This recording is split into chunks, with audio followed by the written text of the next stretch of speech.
Yes, it is. It is? It is. Go. Okay. Question number 1. How did you feel when the hurricane was coming? In a word, nervous. Okay. Total answer to the question. However, basically, we were fearful of the unknown. I've never been close to a hurricane before and never experienced winds that what we were told were going to be 130 miles per hour. That's because we've never seen it. We don't know what it means, what it's going to be like. We didn't know. Okay. And the weather reports, you're going to hear me talk a lot about this, were choosing to tell us all the worst of the worst that what was happening to everybody else, rather than just trying to identify where it's going. All right. So we're actually videotaping this right now. Okay. We need you to speak a little bit louder because No, I he's fine. can't He's hear. fine. I might not be able to hear through the He's other fine. audio. Are you He's sure? fine. No Okay, problem. whatever. Question number 2. Tell me more about Hurricane Matthew as like in category. Okay. Now they were talking about it as it was offshore. They were talking about it as a Category 4 storm.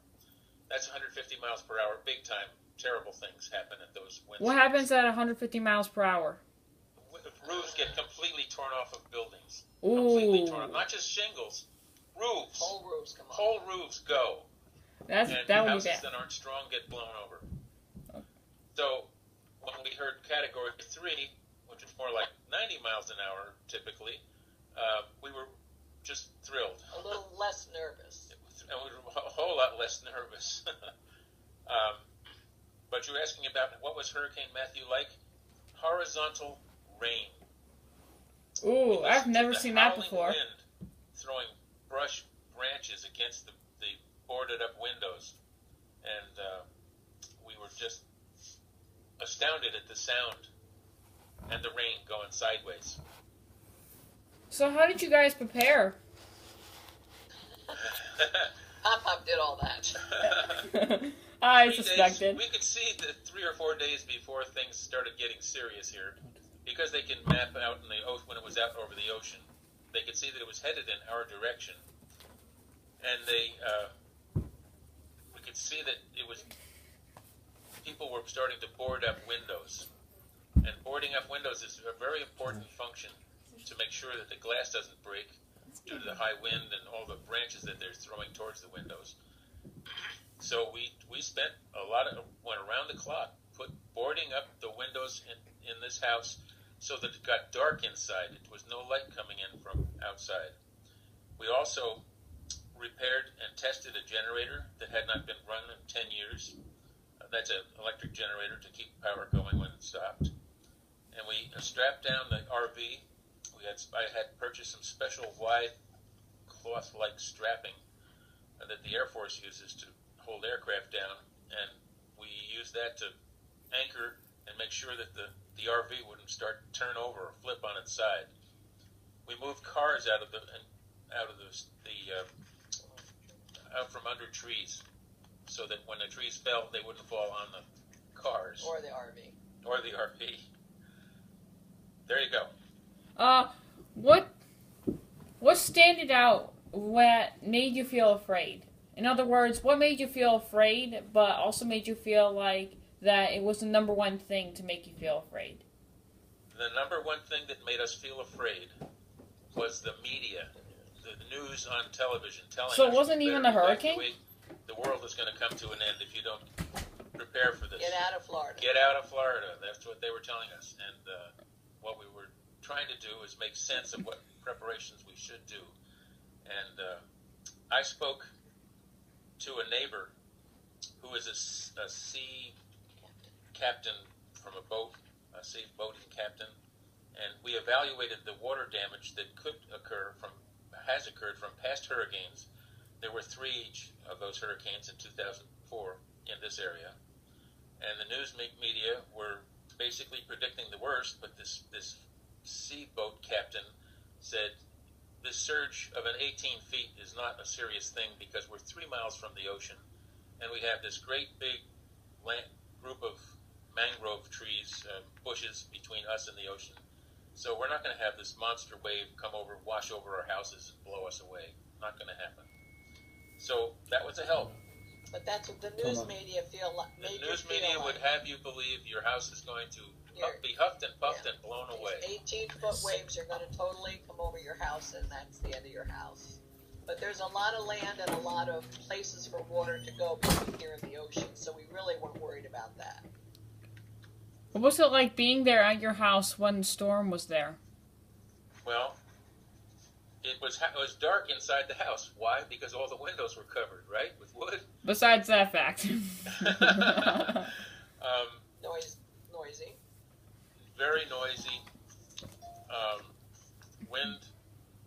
The wood protection was good because we could hear the branches banging against the windows, and there was a power outage, which means things got dark for a period of time until you could figure out how to get your generator started and hook it into the house.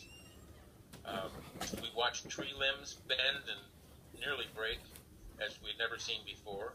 And a lot of it you didn't see until after the hurricane because you couldn't go outside. Because we couldn't go out, we couldn't go outside. We couldn't know what was happening for sure.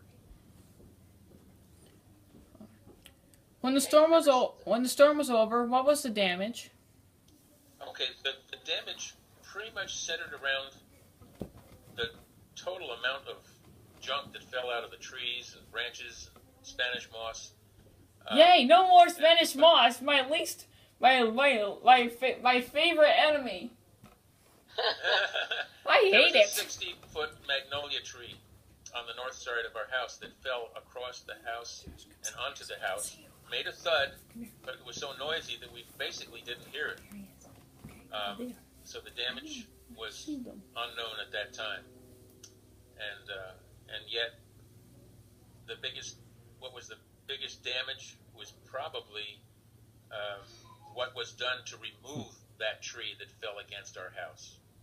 They brought in machinery that was so destructive of the ground that it moved on with tracked vehicles that it was like a tank.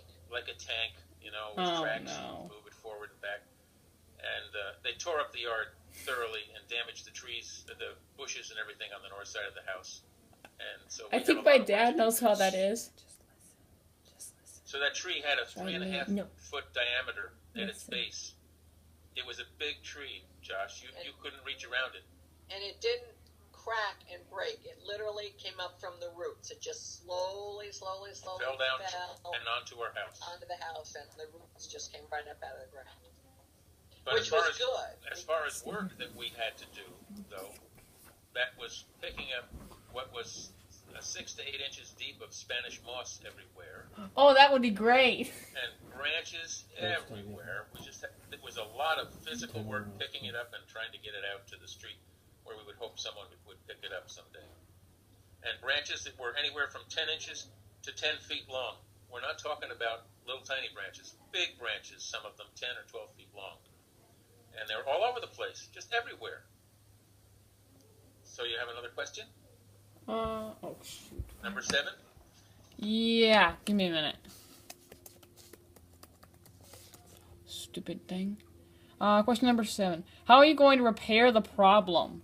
Okay, the biggest part of the problem, because some other person was going to come and bring that big tracked vehicle to move the big tree that fell against the house. The biggest problem for us was how do you clean up all these branches and tree leaves all over the property. And so I converted a 4-foot wide and 12-foot long trailer that we had used to bring material from home, Illinois, down to here previously. I converted it into a cart that could be pulled behind the grass cutting lawnmower, and it had a